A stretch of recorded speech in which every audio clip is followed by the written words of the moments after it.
हजारों करोड़ का माल जाता है यहाँ से विदेशों में। सोना है ये सोना। इज्जत करता है लोग आपकी, इज्जत नहीं करते हैं, डरते हैं सब। पर डर की यही दिक्कत है, कभी भी खत्म हो सकता है।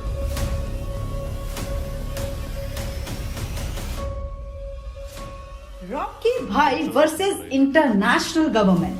क्या रॉकी की मौत थी एक साजिश? किसने दी रॉकी की आर्मी को ट्रेनिंग? क्या इनायत खलील का होगा बड़ा रोल?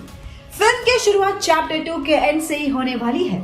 जैसा कि आपने देखा था कि फिल्म के एंडिंग में रॉकी भाई समंदर में डूब जाते हैं। यहीं से होगी नए कहानी की शुरुआत। अगर आपको वो सीन देखकर लगा था कि रॉकी भाई समंदर में डूबकर मर गए हैं तो ये आपकी गलतफहमी है। रॉकी भाई को बचाने के लिए अमेरिका की सबमरीन नीचे समंदर में उनका इंतजार कर रही होती है, जिसका मतलब है कि रॉकी भाई की ये मौत एक प्री प्लान्ड एक्शन था।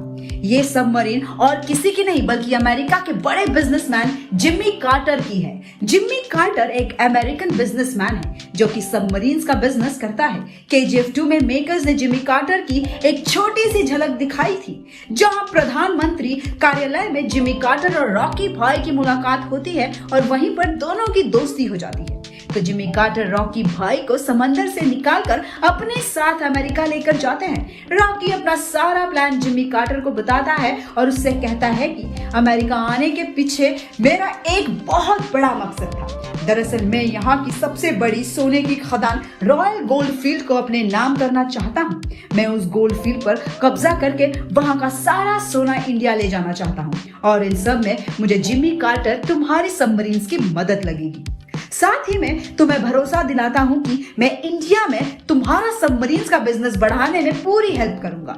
इस डील में तुम्हारा और मेरा हम दोनों का ही फायदा होने वाला है। जिम्मी कार्टर अपने दोस्त की बात मान जाता है। जिम्मी उससे कहता है कि तुमने पहले भी अफ्रीका से मेरी सबमरीन्स चुरवाने में मेरी मदद की थी, जो कि मेरे लिए बहुत बड़ी बात थी। मैंने तुम्हें अपना दोस्त कहा है और दोस्त के लिए तो हम जान भी दे देंगे। तुम्हें जो भी चाहिए तुम्हें मिल जाएगा, मैं सब अरेंज कर दूंगा। जिसके बाद रॉकी के कहने पर जिम्मी 5 नई और लेटेस्ट टेक्नोलॉजी वाली सबमरीन्स बनाता है।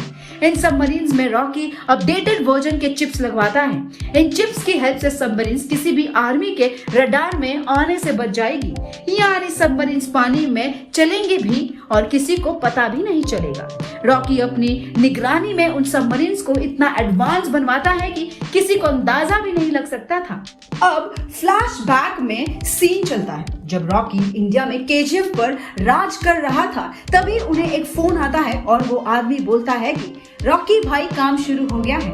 दरअसल रॉकी को ये फोन सालार ने किया था। चैप्टर 2 का विलन अधीरा जब एक लड़के को जान से मारने वाला था और उसे रॉकी ने बचा लिया था। सालार वही लड़का है। रॉकी ने सालार को अमेरिका भिजवा दिया था और वो वहीं रहने लगा। और अब रॉकी ने सालार से एक मदद मांगी।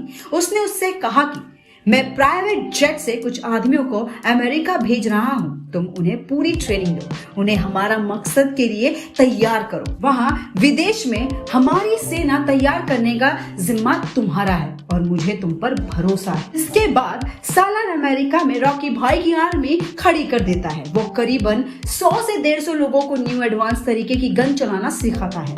उन्हें अमेरिकन आर्मी के बारे में समझाता है जिससे कि फ्यूचर में वो सभी किसी भी तरह की लड़ाई के लिए रेडी रहे। अब प्रेजेंट का सीन दिखाया जाता है जहां सालार रॉकी से मिलने जिम्मी कार्टर के मैंशन में आता है और उससे बताता है कि मैंने सभी आदमियों को प्रॉपर अटैकिंग ट्रेनिंग दे दी है और वो सब आपका सपना पूरा करने के लिए पूरी तरह से तैयार है। अब बस उन्हें आपके ऑर्डर का इंतजार है। आप जैसा कहेंगे वो वैसा करने को पूरी तरह से तैयार है। रॉकी उसे गले लगा लेता है और उसे कहता है कि मुझे तुमसे यही उम्मीद थी। इंडियन आर्मियों को इस मकसद के लिए ट्रेनिंग देना एक बहुत बड़ा जिम्मा था और मुझे पता था कि ये काम तुम्हारे सिवा और कोई नहीं कर सकता था। वो अपना प्लान शुरू कर देता है। सबसे पहले रॉकी और उसके आदमी अमेरिकन गवर्नमेंट की आंखों के नीचे से रॉयल गोल्ड फील्ड का सारा सोना सबमरीन्स में भरवा लेते हैं। रॉकी अपने आदमियों के साथ अमेरिकन रॉयल गोल्ड फील्ड पर अटैक करता है और साइलेंसर वाली गन से उन सबको मार देता है और सारा सोना वहां से चुरा लेता है। लेकिन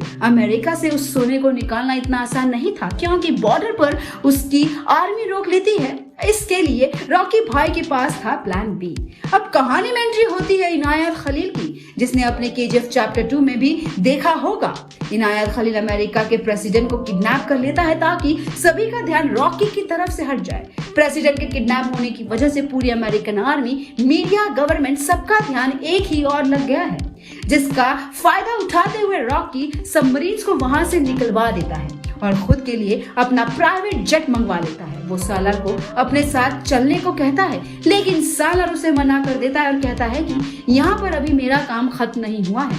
इनायत खलील जब प्रेसिडेंट को छोड़ देगा तब यहाँ की गवर्नमेंट उसे पकड़ने की हर मुमकिन कोशिश करेंगे और मैं नहीं चाहता कि वो कहीं से भी आप तक पहुंचे, इसलिए आप जाइए और वहां संभालिए, मैं यहाँ देख लूंगा। फिर रॉकी जिम्मी कार्टर और सालार को हक करता है और वहां से चला जाता है।